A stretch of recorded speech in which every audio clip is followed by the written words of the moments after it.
Everybody with a check ain't certified. If you look behind these shades, you see a murder house. A lot of people that I beef, it wasn't worth my time. Got my Yeah, what's up? What's going on, my creators? You already know what it is, man. It's another edition of Cuts. Sorry about my voice. The Ruger sprayer has been wilding out here in these streets, and just overall, we're back at it with the energy. Another edition of Cuts. You know what the Cuts stand for? Culture, urban technology, and sports, where we talk to the creators that are moving the culture forward. Nonetheless, also big ups. You see my hat. Elgara Gayin, the official sponsor of Remo Marac and the Remo Marac brand. You already know the salute to you and the team. You heard? Yo, nonetheless, to my left, to your right, where can we go, man? I mean, look the bedazzling she's done, like on everything, the glow, the vivaciousness, a little bit. Her content is just ever glowing. Like she's with a horse, she's with a taxi, she's jumped over MSG, but also too, she has kept the industry flossy. She's a GIA graduate gemologist. She salute to her as a black woman being of the military forces. The long time she's defended our country, you know me. Salute to you on that. Yeah. And just overall, just kicking ass. Overall, in the entrepreneur and influencer space, shout outs right now. We got Ms. Diggs, Erica Diggs in the building. What's good, son? Happy to be here. Yeah, what's good? Hey, we don't do sharing. You can't be glowing like this and sharing. Come on, you right? Yeah, that's what I'm talking about. There we go. What's good? Yes, what's good? What's going on? Been a minute since I've seen you. I think last time I saw you was at, shout out to Dice Peso's listening event. Mm-hmm. You know, you were definitely glowing there, ever glowing. Finally got a picture with you. Where's the picture? I posted it. But you didn't tag me. I'm sorry. Yeah, I'm going to tag you. I was going to say something about it. Ah! You took all those pictures and a video of me. I'm checking my DMs. Where is it? I didn't see it on your timeline. All right. You know that's what I do. When photographers take pictures of me. Yes. And I don't get the pictures. You check in. I unfollow them. Don't follow me, you crazy? It's the root spray. You can't do that to me. No, I was just going to say something to you. All right. Say something to me, cool. Mm-hmm. I'm used to that. You see how many people I follow? Yes. Exactly. Yes. I'm used to that. See, I'm special. Yes. Mm-hmm. I love cutting people off. All right. I see. Okay. I see. We're gonna get into that. But let's get right to it. Definitely, as I mentioned, you being a jeweler and everything like that, a dermatologist, everything. What was that aha moment that made you want to pursue being a GIA graduate dermatologist? And how does that discipline show up in every day of your brand? The aha moment? Mm-hmm. Okay, first, it's a gemologist. Gemologist. Sorry. Yeah. Sorry. Look, hey, this is Cuts. This is what we do here. But you're close, though. Yes. That was good. Yes. If you said dermatologist, people are going to know what you're talking about because you're close. No. The aha moment when I knew that I wanted to be a jeweler, you ready for this? Mm-hmm. It had something to do with Chris Brown. What? Yes. Wait, so Chris Breezy. Yes, Chris Brown. Who's doing an ill concert, grabbing the ladies' necks and grinding them. That's the reason you came into jewelry. You're my creative. This is the aha moment. All right, the aha moment. The aha moment. So, as you know, I served in the military years and years, and I decided to get out, after a couple of unfortunate situations with death in the family and me deploying to Iraq back to back to back. I needed a break. So I moved to New York. I joined the Air Force National Guard in New York, and I started to try and figure it out. While I'm figuring it out, I went to cosmetology school because, of course, I love doing hair and makeup. This is me. I'm always glammed up, 100%. Yes, you are. So I went to school for it, and then I tried to practice doing hair and makeup in New York. Didn't work. Just you're competing against the Dominicans. You're competing against these people, that people. So I said, let me go to California. I'll go to Hollywood, and I'm going to learn how to do full movie Hollywood makeup. And with those skills, I should be able to make some money. Nope. I get to California, Hollywood. My competition were gay artists. Yeah. The male gay artists eating it up. No education, no formal training. Yes, it didn't matter. And then the men are a bit more creative than the women. You got to give it to them. So no hate. They call them Judies in California. You're a gay makeup artist. Yeah, that's a fact. They come with you. Love a Judy. I have my own Judy, Okay, all right. Hey, listen. But I couldn't progress because I had to prove myself even more so because the women wanted the gay men. Not a problem. I'm figuring it out. I start making handmade jewelry, and this is moving for me. I'm making more money doing beaded bracelets than I'm bringing in with doing hair and makeup. Fortunately for me, I also had the GI Bill on my side, so I'm just going to continue going to school.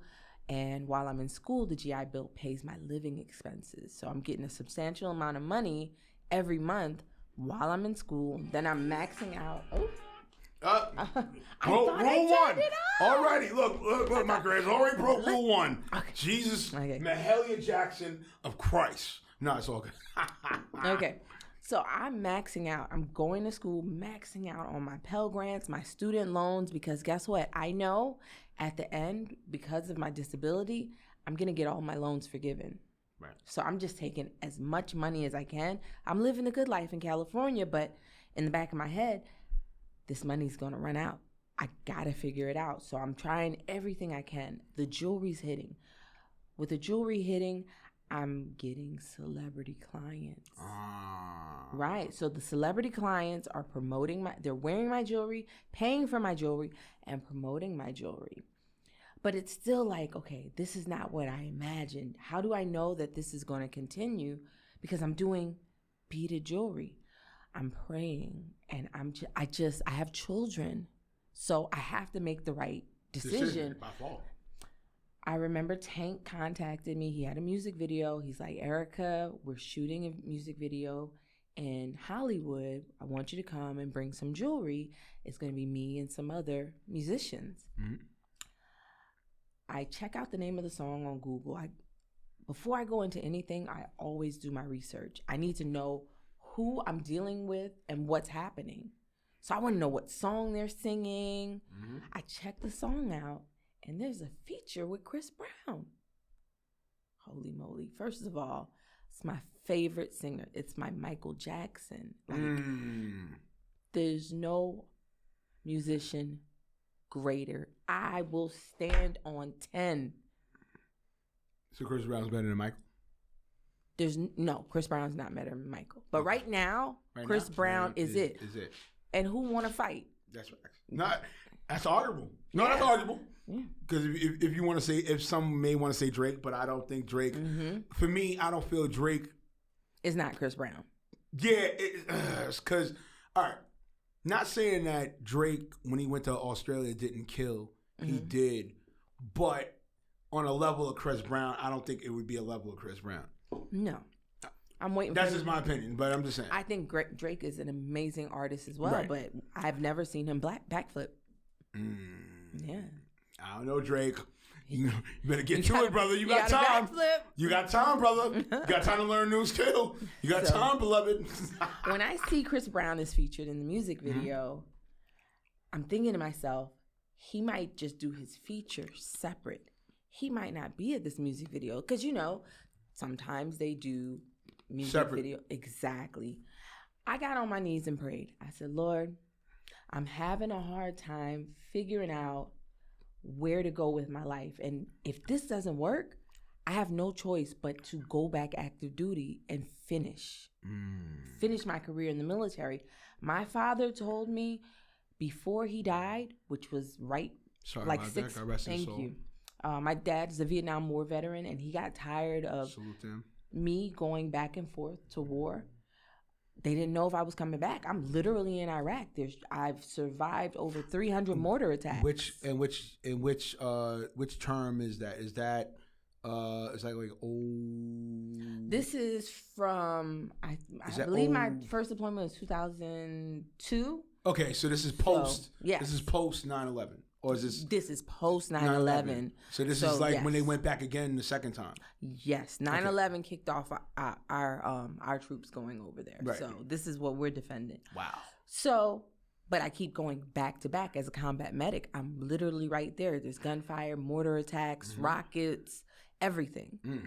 Not to mention the pathogen, the diseases, and so forth. Like I've seen a pilot with full-blown It wasn't smallpox. It was cowpox, because we didn't get the actual smallpox in our vaccination. But he had a reaction. His vaccination, he didn't just have the blister at the scene of vaccination.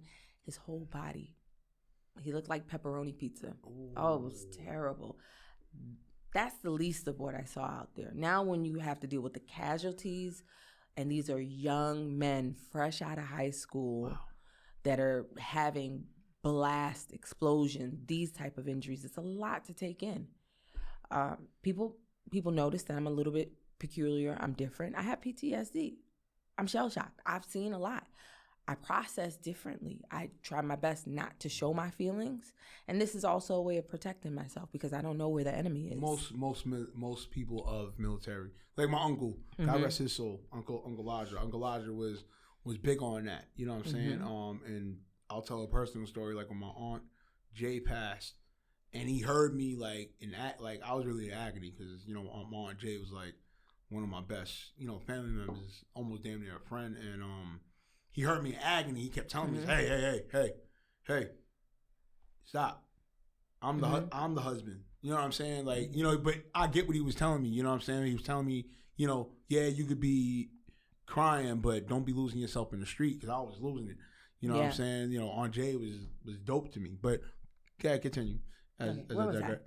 You was talking. So you talking about what you've seen and how you are mentally. Leaving for my last deployment, once that deployment was up, I only had like maybe 4 months left of my contract. So in preparation, leaving for my last deployment, my grandmother, she passed away. I went through the chain of command to see if I can go to her funeral.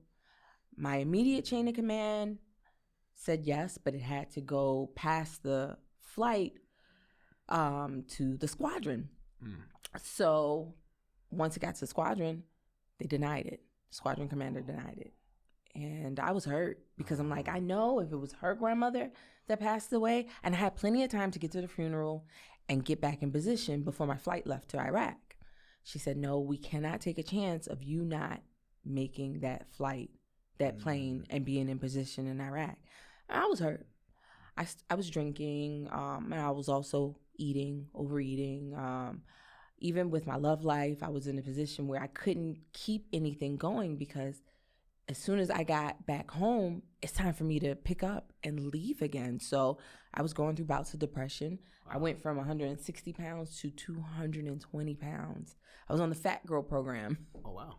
Hey, 220 pounds in the military is too heavy. But me today, right now, I'm 225. So, really? Yeah.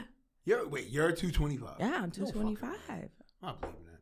Look, feel my muscles, though. Oh, but that's why, because you work out. Yeah, well, I worked out then, too, but it's still 160 is where they wanted me. And that's fairly thin. If you've seen any of my older pictures, I was really thin, tall and thin. So while I'm dealing with this, my parents are seeing me going in and out of depression. They hate it. My dad, right before they left to go to my grandma's funeral, they drove to South Carolina. My dad's from New Orleans, but my mom's side is from Charleston, South Carolina. Yo, you're lying. What part of Charleston? My family's from Moncks Corner. What? You Geechee? Yeah. Well, I don't speak it, but you're up the window. Yeah. What part of Charleston? Ashley. I know about that. That's not too far. But so my family is down in SAS. That's my family. So I don't know what your family is down there. I didn't spend too much time, because my dad met my mom when he was stationed in South Carolina, and then brought her back to New Orleans. So I was raised in New Orleans, and I've only been to visit South Carolina a few times. So I don't know too much. I don't have their accent. I don't really have the New Orleans accent unless I'm around my family. If someone else is from New Orleans, I'm the same way with them when I go down there. I'm the same way. So my dad saw me going through this, and he's like, "Listen, Erica, I think you've done your service. You've done what you needed to do. Let somebody else's child go out there. I think you need to look at going into the civilian world." And that sat in my head. 2 months later, I get a notification on MySpace from my cousin, "Call home right now." I'm like, oh, Lord. I call my sister, and she's like, I love you. I'll never do anything to hurt you. I'm like, okay, my sister's in trouble. Like, my sister had been to jail a couple times. She was like the troublemaker of the family. So I'm like, okay, Carmen did something stupid. And so I kind of relaxed. I'm on the phone. I'm in a huge hospital tent in the middle of Iraq. We have the tent that I was in. The part of the tent had patients in there sleeping. Mm-hmm. There were 4 sections. There were Iraqi soldiers. There were American soldiers. They were the civilians. And then there were walking wounded where they didn't need 24/7 medical care, but they couldn't go back to their quarters because maybe they might have taken an infection or they had to get medication. So they didn't need nursing care. They could just stay there. So I'm in the walking wounded section, right?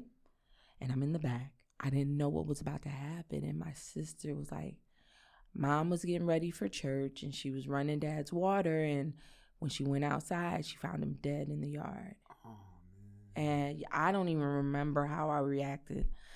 I don't remember how I got outside. I'm outside because I was screaming. Yeah. And I just looked up. The sky in Iraq is just so beautiful and clear. And all you see are stars when you look up in that sky. And I just kept looking like, God, why? I don't like nobody. I only like my dad.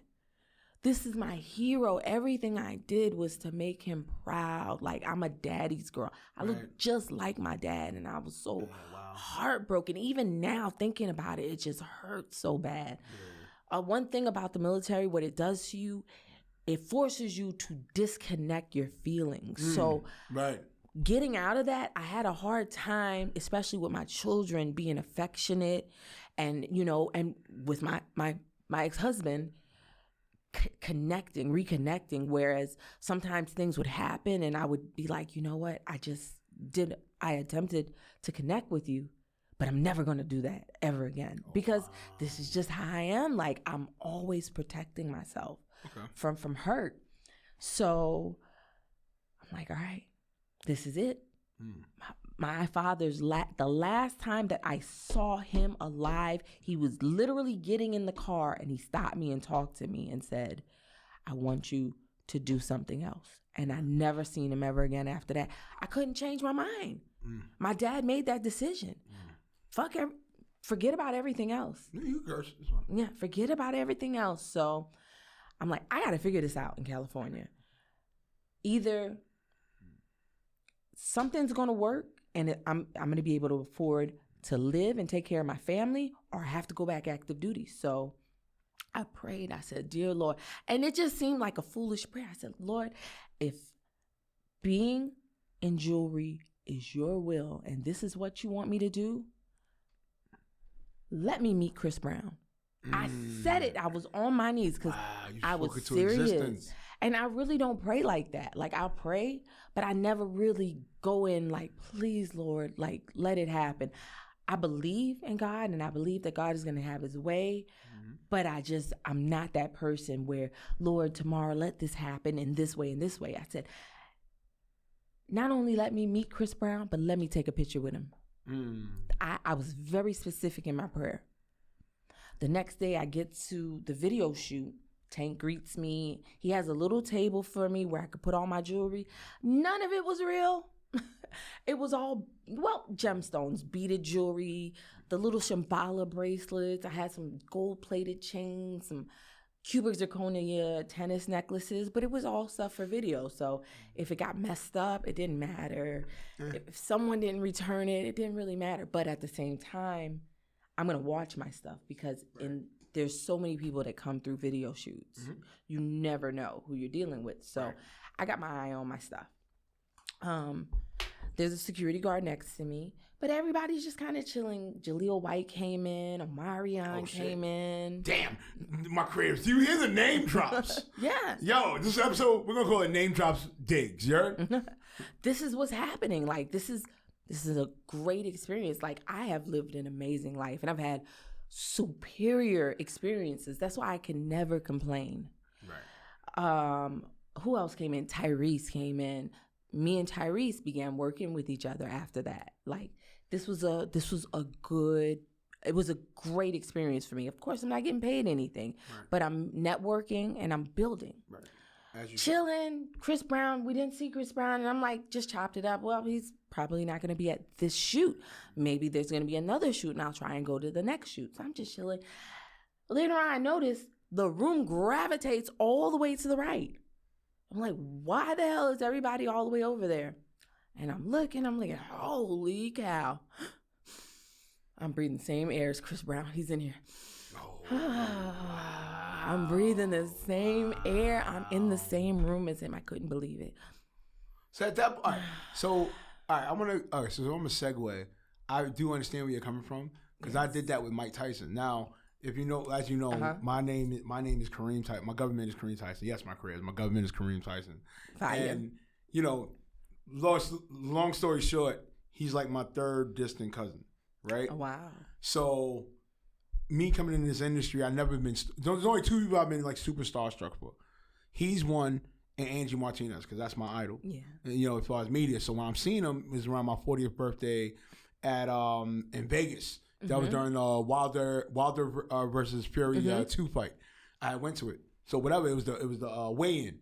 So he came up with weigh-in. So it was 2 times. Lightning struck twice. I saw Mike Tyson. First time, and I have the video of it. He crosses like right in front of my path. I'm like, oh shit, yo, it's Mike fucking Tyson. Like, you know what I'm saying? Yeah. And you feel the in him, even though he's calm. You feel it. You see it. Yeah, you feel the So the next time, shout out to my man Slay. We was still at the MGM Caesars and shit. I think Slay had to go to the bathroom and pause. So he went and whatever. So I'm just chilling. Who comes again with his peoples to a restaurant? Mike fucking Tyson. Yeah. I'm trying to say, I was going to try to say the pitch. I was going to tell him like, yo, you know, and not for nothing, I think you and I, you know, we cousins. Whatever. Yeah. Whatever. I couldn't even get that out. I was amazed. Like, I appreciate your contributions, whatever. And I didn't get the photo with him, whatever, but just that alone. I know. So I can understand what you, so just let's go back to you. Right? Yeah. So I can understand about you and Chris Brown, but yeah, go back to your moment. So he's there. He's over there by the barber chair.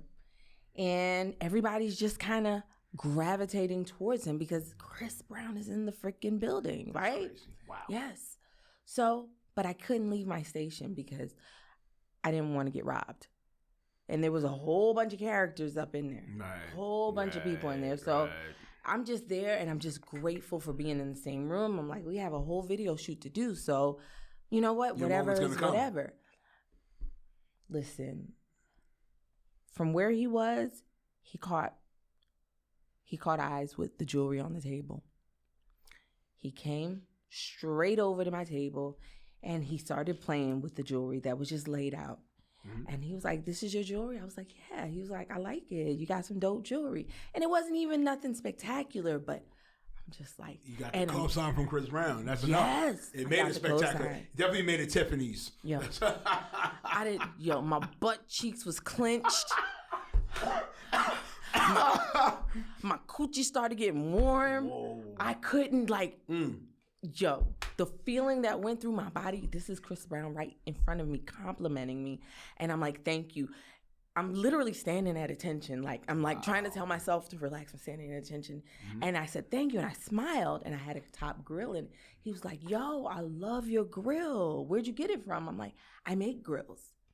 He calls his stylist over. Ugo Mosley at the time, African guy, really dope fashion stylist. Ugo comes by. He's like, get her information. And I explained. He walks away.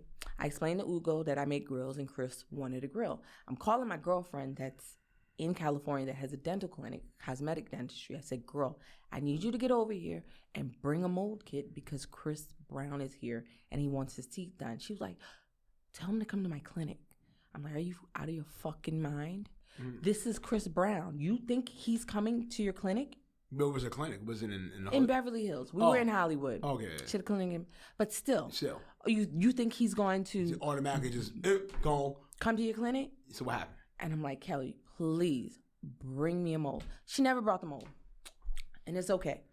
Lesson learned: always be prepared with a mold kit. Right. You know, you never know. You never know. I'm not always prepared with a mold kit though. Okay, that's fair. So he left the table, gave my information to Ugo, and Ugo's telling me, yeah, I work with Justin Bieber, let's do some stuff together. Maybe like 10, 15 minutes later, Chris comes back to the table and starts playing with the jewelry again. I'm like, holy fuck. This can't be coming. Lightning striking twice.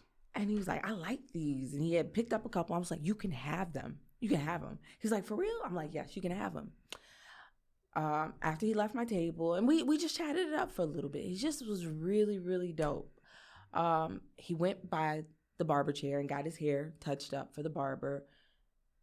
Took the bracelets off and gave them to the barber. I was like, fuck. I was praying that he would keep them on.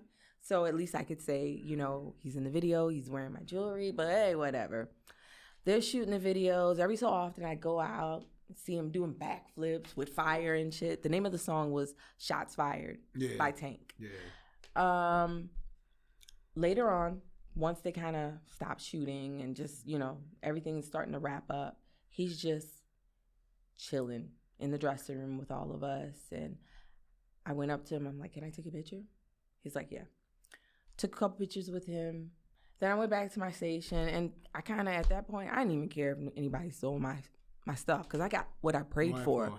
And it spoke. Yes. And it spoke. I prayed for it, and it happened. It happened. Like, that's key, my creators. We talk about this on the podcast. Mm-hmm. It happened. Like, wow, God is real. Mm-hmm. He just proved it to me, So there's another part of the story, but I'm going to leave. Yeah, no, we later. Uh-huh. We know we get later. Yeah, we're gonna. We're getting good. We're getting good. We're getting good. So, anyways, I'm forever grateful. And there was one day that I actually told a story on Instagram in one of my Instagram posts, because it's kind of too good to be true. What wound up happening afterwards is I sent Ugo a whole bunch of jewelry that I made, beautiful handmade jewelry. Never seen it worn ever, but I was able to link with Chris again and do a custom pendant dedicated to his daughter, Royalty. All of that's on my Instagram. Oh, wow. Yeah. That was you that did that? It's a little R. Yeah. It's a little R right when she was born. Wow. Yeah. Mm-hmm. My great. I stay bringing out a fucking talent, yo. I need Remo Marak's name etched in history. I stay bringing out a talent that come up here and tell you what goes on behind the scenes. No messy shit, but just inspiring stories for you to take heed and implement into your own brand, into your own history, and into your own journey. Yes, continue. And to make matters even worse, not even worse, but to foot stump on it, telling the story, it can seem unbelievable, but I told the story and posted it on my social media in a post a few years ago. I think, I don't remember if it was 2022 or whatever. Tagged Chris. He liked my post. So that's the cosign. So if y'all don't believe what I'm saying, Chris cosigned the whole story. So there's that. That was when I knew. That's when I began to tell people to kiss my black ass. You should do it every day, but I'm just saying. Well, I believed in myself after that. So there we go. That was the turning point. That was the aha moment. I left Los Angeles and I went back to New York, and I began to go to school to study solely jewelry. I've gone to school for like college, trade schools for 10 plus years after I got out the military. And I just studied whatever I wanted to study. Whatever I thought that was going to make me a better me in life, whatever I was interested in, I studied. As well as business. Mm-hmm. And I just continued. Steve Jobs taught me that. I continued to study, and I study now. Like right now, I'm not in formal education, but you see me doing the AI. Every day I'm studying, learning how to get better and better. We want to touch on that in this episode. Mm-hmm. Let's continue with your gemology background. So gemology is a field rooted in patience, precision, and detail. Mm-hmm. Do you feel those same traits help you with your personal brand in entertainment? Yes, it does. So personally, my personal brand, I try to keep it with private clientele. Can't handle too much of the outside. And because I put so much of me into every piece that I make, it has to be worth my time. Right. Someone wants a tooth that's worth $100. I can't really take that order because it's so much of me that I'm putting into it. You're not just getting a piece of gold. You're getting a piece from Diggs and Co. Oh, yeah. So, yeah, I try to keep it where there's a minimum price. So if you can't meet this minimum price, you can't even come to the door. Yeah. So, and it's not me being bougie. No, but you're maintaining your value as you should. And you know, my creatives, not to cut you off, but I'm talking to my creators. Reach out to my creators. This is what we do here at Cuts. You know what I'm saying? We debunk the fuckery, and I think what goes on in this era. And it's continuously going on. And I had conversations about it in DC with my cousins. Shout out to Brooke. Shout out to G-Ho, Gerald, you know, his cousins. And they, you know, they were kind of asking me about, yo, Rain, yo, what's up with everybody everybody could be an influencer and all that shit. I said, nah. I said, listen, here's the thing. A lot of them, especially the ones in New York, they don't know how to maintain their value. And also, too, they burn bridges with people. And also, too, businesses are now starting to, like, shift away from influencers. You know what I'm saying? So definitely what you're saying is true, because at the end of the day, you have to maintain, within this business and these times, you have to maintain your value. Right. Even me, the sale I'm doing for my brand services and all that, I'm doing that so I can weave out all the weak ones. Like, oh, I know you're weak, you're not doing it, you're not cool, because fourth quarter, baby. Let me tell you, baby, I start slamming this table, baby. Them prices is going way up to a point you have to be elite. You have to be elite to come to me. You have to be ready. You have to be prepared. And that's why I feel it should be the way in business in 2025. But because you got majority of people that just want to do Instagram business or homeboy business and feel that's okay to do, no, by all means, don't ever feel, nah, please. No, I need real money. And the homeboy business doesn't work. I really hate dealing with friends and family because they don't get it. They don't get it. They want the homeboy price with celebrity service. You're not going to get that. Oh, you wouldn't treat me like that if I was 50 Cent. I want you to see the checks. Bill. Exactly. Why don't you look at the fucking bill? Look at the invoice. Are you fucking crazy? I want you to pay 50 Cent money. You should be happy. Right. You should be happy. And that's the part that pisses me off. I'm dealing with that right now. Shout out to V, head of PR of Remo Marac brand. We're dealing with that now. I have motherfuckers that have an issue with paying sale. Keyword, sale offer. Are you nuts? Who, and I'll even say the number. Who is going to give you a $150 feature package that includes everything? Blog write-ups, recap of videos, response videos, article, this platform, which is on iHeartRadio, Spotify, Google, Apple, Amazon, Spotify, DJ Chase Radio, FM, Wu-Tang Radio. Who is giving you that all together? And also we added, shout out to my creator, shout out to my creator, shout out to the creative director, Ed of Etiquette Studios, and you get photos done for you for $150. Nobody. Okay, exactly. But you have a problem giving me or the team? Nah, you're bugging. So that's why I said when September 30th, ooh, baby. Ooh, you don't hit me up by that time, or you kiss goodbye. You might have to sell your soul, sell your family, sell a car to come fuck with me at this point. No, hey, listen. It is what look where we're at. Are we at some dark hole in the wall nonsense? Nope. Are we in some dark hole in the wall talking right now? No. Okay. Oh no, this is beautiful. Okay. So at the end of the day, people have to understand, you have to respect your value. It is what it is. If your value is, okay, minimum necessary to get into the door, you have to come up with 5 racks. 100%. Okay, so then, all right, then so be it. If you want the great jewelry, not no fake, look, show your chain right now. You want that piece right there. That piece. You got to be willing to pay for it. You got to be willing to pay for it to get into the door. If you're willing to go pay for hookah and pay for fucking Amiri jeans and shit, okay, well, if you want Diggs and Co's exclusive jewelry, you got to pay for it. You got to pay for it. Enough said. You know what I mean? Like, Jesus Christ. I don't You got to pay for it. I don't play that, though. I don't play that. Like I know. I can tell in your demeanor. Yeah, I don't play that. You see. I won't even say nothing. I'm just like, you just never hear from me ever again in your black ass life. That's my favorite saying. Yeah, I know. Hey. You'll never hear from me ever again in your black ass life. I like to use African American and Latino history, but no, sorry. You ain't even got to be black. You'll still never ever hear from me ever again in your black ass life. She said it. If you white. It is what it is. All right, let's get to the next one. In an age where everything is fast, do you think luxury like gems and fine jewelry still holds the same cultural power it once did? Kind of like 80s, 90s. Let's go that era. Cause I feel for me 2000s it kind of got a little shifty.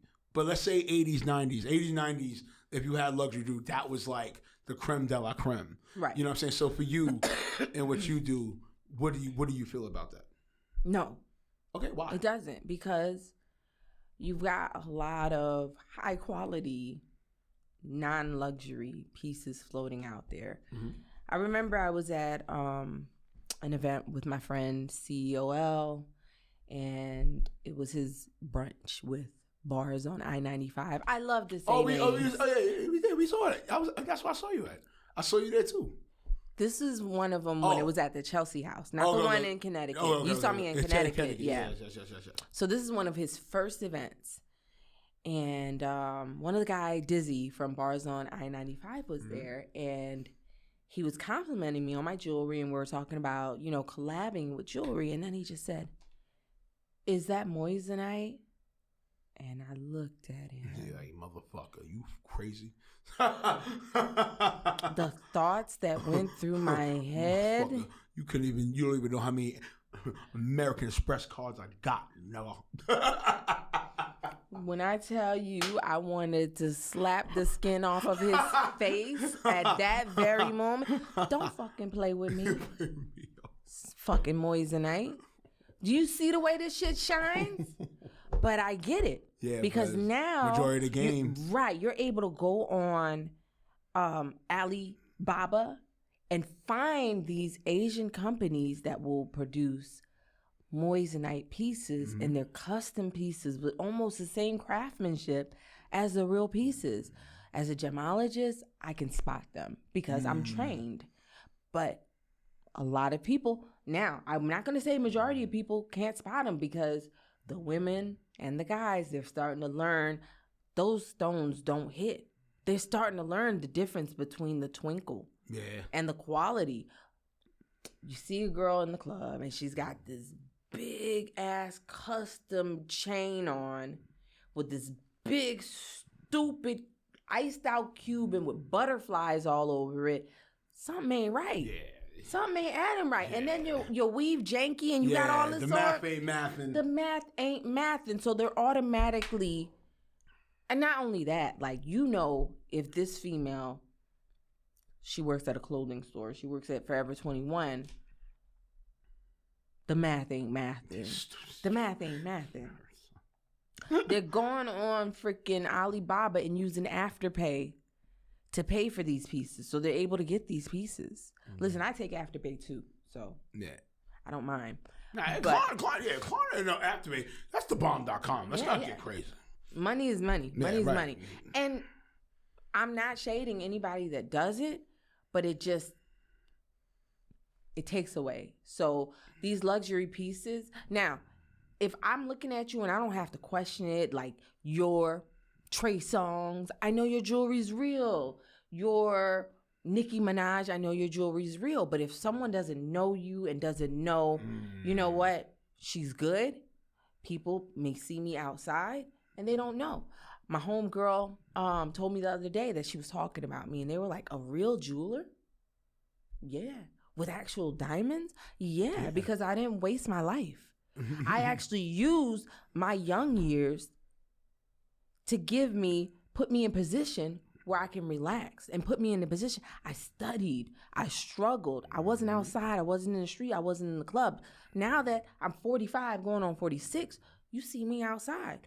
But you've been following me for over 5 years. You never once seen me outside until the last 12 months. Yeah, that's right. Last year. I just started coming outside. And even with the whole gumbo, you were heavily part of that collab? Or, well, I'm just saying.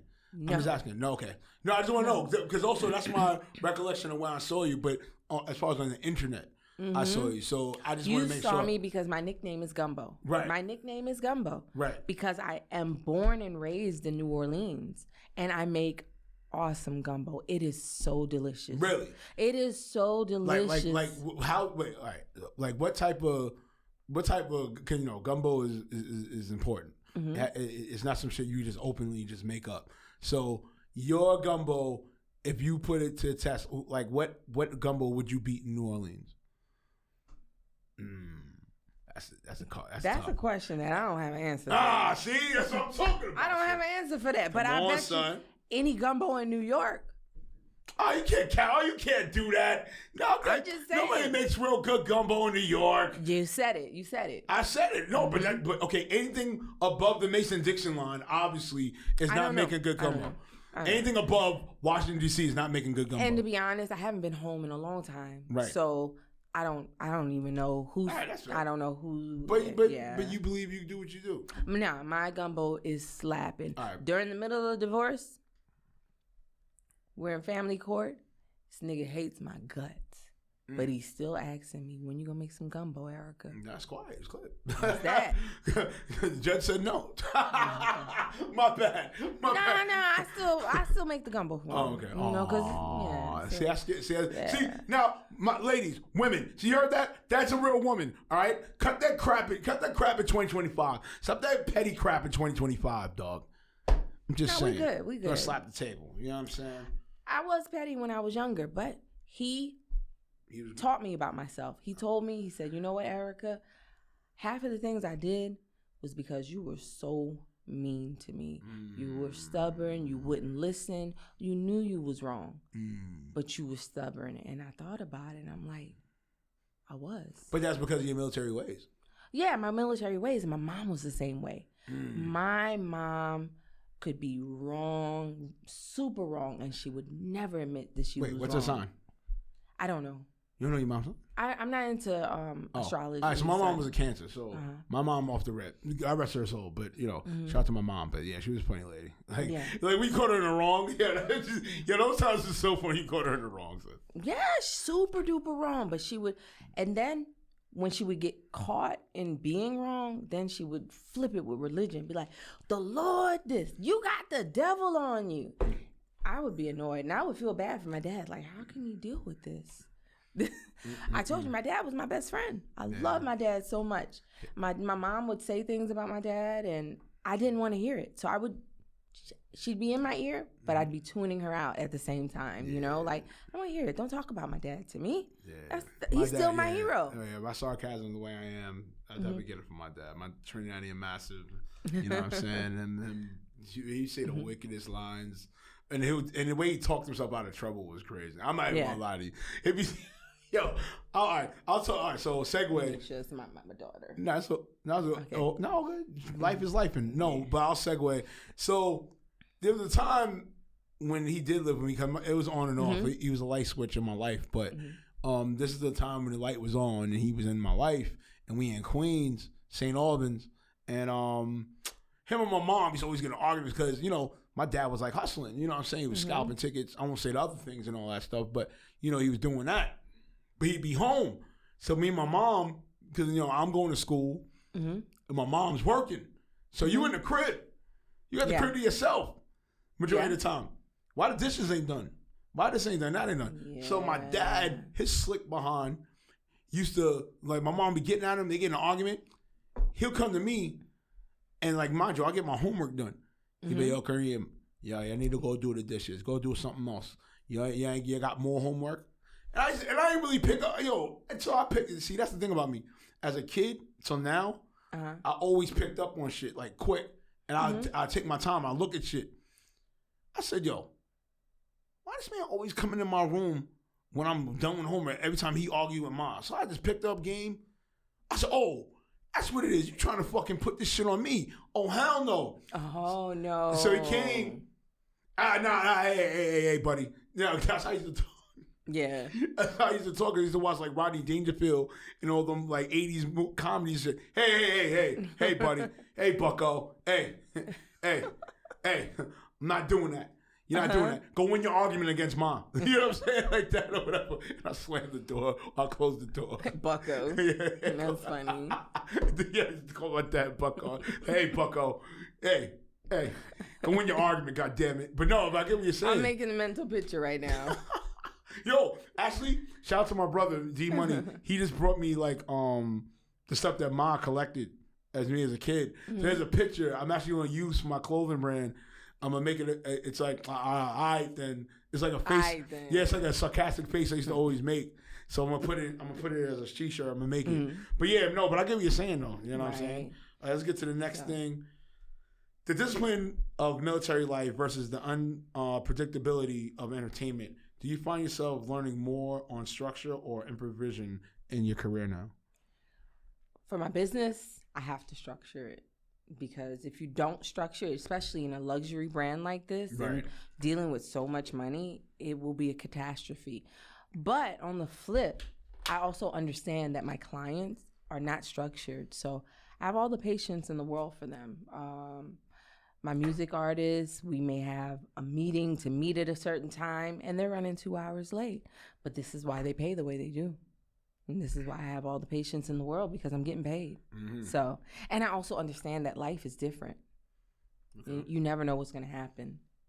All right, that's what's up. All right, the word influencer sometimes gets boxed in, but you've built a reputation that blends professionalism, luxury, and authenticity. How do you define being an influencer in your own words? Being an influencer, I'm influencing people. I'm doing things that are unique to me. I am doing things that make a difference. So the way that I influence people, I'm a boss. I'm a woman. I'm unapologetic. Yay. You know, and I'm a mom. Right. I'm human. You know, I'm a family woman. You may see me still out with my daughter, with my ex-husband. We still do family things together, you know. I don't know. I think being an influencer, using your life as a light to shine, but at the same time, there may be some things that I do that people don't approve of. Right. You know, but I live for me, unapologetically for me, and whatever I feel like doing, oh my God, I do. Whatever I feel like saying, I say it. You see people telling me all the time, don't do this, don't do that. And what do I tell them? The hell with you. Yeah, that's what I tell them. I say, the hell with you. I do what I want. Leave me alone. Do whatever I want. Exactly. My family's taken care of, so I'm good. Hey, that's all that matters. All right, let's get with AI, and then we got to get you with Bars of Cap. You're not getting away from Bars of Cap, lady. All right? Okay. With AI shaping everything from marketing to jewelry design, what's your stance? Do you see it as a tool or a threat or both? AI scares me. Okay. I see it as both a tool and a threat. AI has made my life easier when it comes to content, creating content. I made a contract last night with AI. Like anything that I want, I've learned how to work AI where either I can get it done in AI or I can get guidance with AI. Anything you want to ask, go to AI right now. Who is Erica Diggs? It's gonna give you so much information about me. And Google AI. Shout out to Brandon. I always forget his name. He was an SEO analyst during pandemic years when I had the podcast. But he put me on, and that's why I'm at where I'm at with my brand. You know what I'm saying? Fire. Yes. So yeah. But then at the same time, like I do the AI where like, you know, I make it realistic, like images and videos, and yeah, which are fire, by the way. I'd be amazed. Like I don't know where your idea goes. Like when you're in a boxing ring or you're in Tibet or something. I don't know. Like something wherever you think of it, it's like so dope. Thank you. I'll wake up and I'll get an idea. I'm like, let me do this. I want to be Serena. People always used to mistake me for Serena Williams. Like I can see it. Yeah. I can see it. That last video was kind of I could see it. So. I could see it. Like definitely you definitely have the tone of Serena tone. Yes. Yeah. All right. If Erica Diggs wasn't in entertainment or gemology, what's the alternative reality career you think you'd be thriving in right now? If I wasn't in jewelry, what would I be doing or now? Entertainment? If I wasn't in entertainment, Possibly nursing or in cosmetology, one of the two. Okay. Because that's what I was going to do. I was gonna go ahead and finish I had like 6 hours left to finish my nursing degree. What the military does is they give you the job, but they don't give you the credentials. That way, you don't just get in, take the military training, and stay bounce. And that's how they retain their people with the training. In order to get out, you have to do significant schooling to do the same thing you did in the military on the civilian side. So I said, you know what? I'm going to finish my courses. I'm going to get my nursing degree, and I'm working in the hospital. But then after I got out, I'm like, I'm disgusted. I don't want to see any body fluids. Body fluids still give me the I can imagine. Ick. I don't want to see body fluids at all. All right, let's go, my crabs. Before we get out of here, she's definitely going to play Bars of Cap. So Bars of Cap is a game where, we speak about scenarios, and Bar, you agreed about the scenario, or Cap, pretty self-explanatory. It's Cap, but you got to explain about it. No political answers. It has to be either or. It has to be Bar or Cap. Are you ready? Okay. All right. Lab-grown diamonds are like knockoff Jordans. They sparkle, but the streets know the difference. Bars of Cap. Cap. All right. Why Cap? Cap, because even for me, I cannot look and see the difference between a lab-grown diamond or a natural-grown diamond. I can't see it with my eyes. You have to use magnification, and even with magnification, if it's VS, which is virtually not flawless, but it's basically clean, or if it's flawless, there's no inclusions. That's how you can tell. Like, if there's inclusions, you can see metallic inclusions or certain types of inclusions that lab-grown diamonds have that natural diamonds don't have. That's a way of telling. But if it's a clean diamond, what's going to tell you? And you still need magnification to see this. Like, you can't see it with the naked eye. You have to put it under a microscope. Under a loop is good, but under a microscope is better. For us, working in the laboratory, we have to put it under specialized equipment. Wow. And guess what? Even that equipment still isn't the cosign. It's still not a cosign. And this is something big. Wow. With GIA, everyone is big on getting your stones GIA certified, which makes your stones even more valuable once they're GIA certified. GIA gives you we think. There's 3 gemologists that have reviewed this stone, and we have come together to give you our impression of the stone. 99% chance that this is exactly what we say it is, but there's no guarantee. Wow. There's no guarantee because GIA is not going to get sued. There's still a chance that it's not what we say. Okay. So this is what it is. This is what it is. But don't listen to what you see these podcasters saying. Right. If this is not a GIA certified gemologist, I don't care what jewelry store they work for. If they are not credentialed by GIA, what they're saying means nothing. Dirt. It means dirt. Right. Why would you listen to a podcaster tell you about the anatomy of a heart? Right. Why would you let him tell you about how to do your surgery? Why would you let somebody give you butt shots in the basement rather than going to a doctor and getting your injections? This is the same thing when it comes to diamonds. You find an expert, somebody that has been trained in diamonds. And if they have not been trained in diamonds, no matter how confident they say they sound or how many pieces of jewelry they've bought, it's bullshit. And I stand on that. All right, that's what's up. Hey, listen, you said it. Because I hear so much bullshit, it pisses me off. You be in the comments and people are like, yeah, moissanites are the same as diamonds. Here I am. No. With all my credentials clearly right there. Moissanites and diamonds are not the same. Yes, they are. You know what? Go ahead. Go ahead. Well, I think you know what that is, though? And again, it comes down to because of the society we're in. Mm-hmm. Society we're in now frowns upon research, morale, respect. dignity, structure. They consider that like old school, and it's like no, dum. Like this is life essentials. Right. People want to hear what they want to hear, so Yeah, that's exactly. There and that too. What was I saying? Oh, being on time in Hollywood is just showing up 30 minutes late with Starbucks in your hand. Bars or cap? I don't know. Come on. Bars. All right, why? For you, why bars? Because nobody shows up on time. Hollywood, New York, nobody shows up on time. And yes, Hollywood, everybody has Starbucks. That's a fact. Everybody. Whole fact. Starbucks is number one, even though this is Dunkin' Donuts cup here. But it's with water. I don't drink coffee. Really? Why? I just don't like the aftertaste? I don't like caffeine. I don't like I don't need something to stimulate me. All right, so at Starbucks, what do you get if you are If I go to Starbucks, I'll get lemonade. That's it. Okay. Lemonade, not tea. I don't need a stimulant. I hate caffeine. Okay. No green tea either. Really? You don't mess with the matcha? No. What? You're missing out. I think somebody that make you matcha good. I think that's what it is. No, I just never been into stimulants. Really? What? Never been into coffee at all. That's crazy. All right. Half of being an influencer is just having good lighting and somebody to hold the camera steady. Bars or cap? Cap. Not that stupid cap. That's a basic cap. Productions. We go crazy. Come on. We didn't have to do that.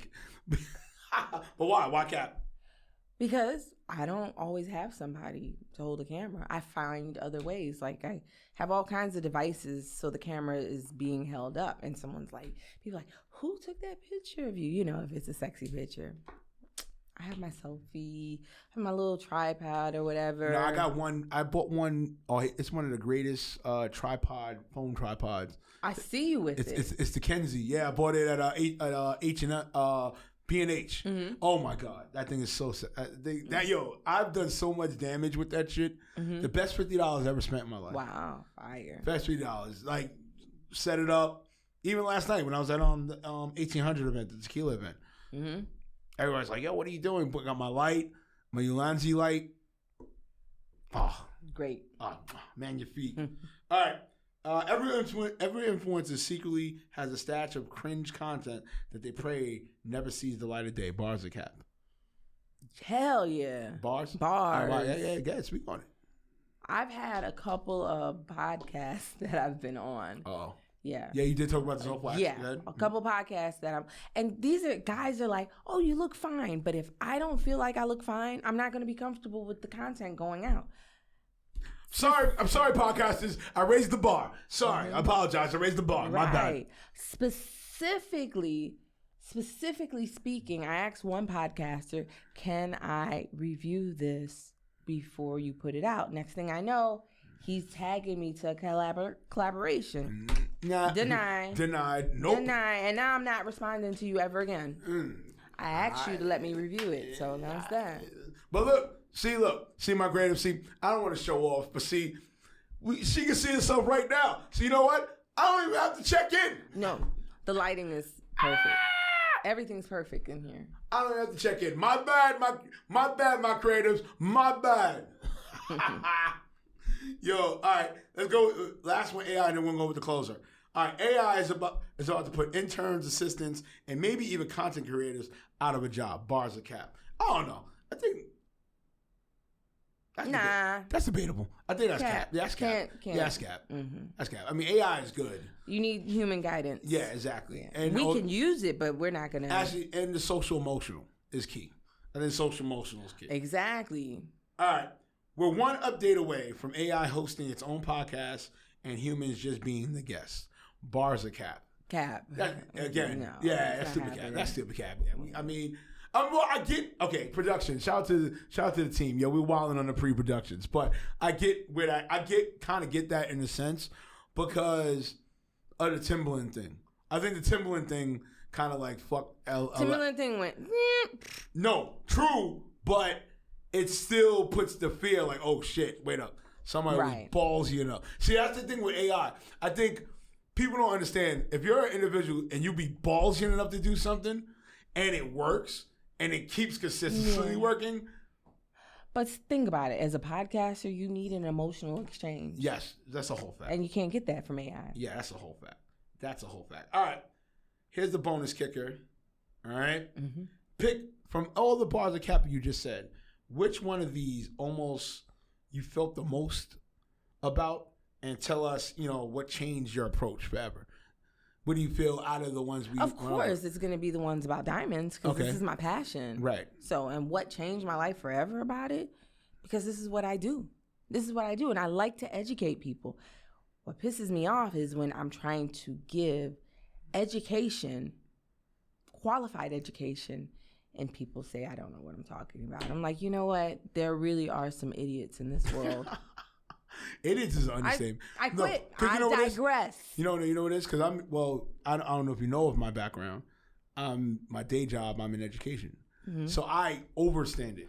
You know what I'm saying? Because even with my students, You know that silent blank stare? Yeah. That one. Yeah, I get that a lot. Yeah, I get it a lot. But I get that when, if they try to tell me something about culturally, about the industry or whatever, mind you, hey, here's your teacher who's here, who's in the trenches with these people. And you just get to, you know what, actually, yeah, you're right. Thank you for that. Yeah, right. Okay. No, but you know what I'm saying? But now, because my kids follow me on the gram, students follow me on the gram, now it's like, oh, shit, nah, talking about, you was dead ass serious. Oh, shit, you're with this one. Oh, shit, you're in the building with that one. And then it's refreshing because I'm not that type of older person. Right. You get what I'm saying? I'm still a tweener. Mm-hmm. You know what I'm saying? I'm still, okay, young OG, and I'm still like, all right, hip guy. You know what I'm saying? So at the end of the day, I feel like, when it comes to those situations where you get somebody who's daring lights, or you get these confused emotionalists that we have out here in this society, you got to really take heed and just take patience and just really be like, all right, you know what? It's just not for you. It's just, at the end of the day, as much as, you let somebody know how certified you are, which is kind of crazy that they would argue with you, unfortunately, because the society we're in, you know what? It's just not for you. I'm going to have to go to the ones that it's for. There has to be sheep. Yeah. You understand? Everybody can't be a shepherd. Everybody can't be a wolf. Thank you. Some people are good to get ate. It's all shit. I mean, pause. Yeah. I might be one of them. Yeah. Oh, listen, on that note, wow, she closed that out kind of quick. That might be top 5 closeouts. But nonetheless, man, got Miss Diggs in the building. Follow her everything, you know what I'm saying? It was at Diggs & Co., you know what I'm saying? Follow her everything. You know what it is, the Ruger Sprayer. At Remo Marac _ on everything. iHeartRadio, Spotify, Google, Apple, Amazon Music, DJ Chase Radio, Wu-Tang Radio. Listen, we are in the building. Also, follow my articles on DigiWax and as well as on Medium. I write the blog. I might write the preview for this one on there as well. You know my slogan. You know how this goes. Hands over the eyes. It ain't the one, baby. It's the 2 up. You know what the other 2 stand for. Ruger's up. We are out of here. And that is peace.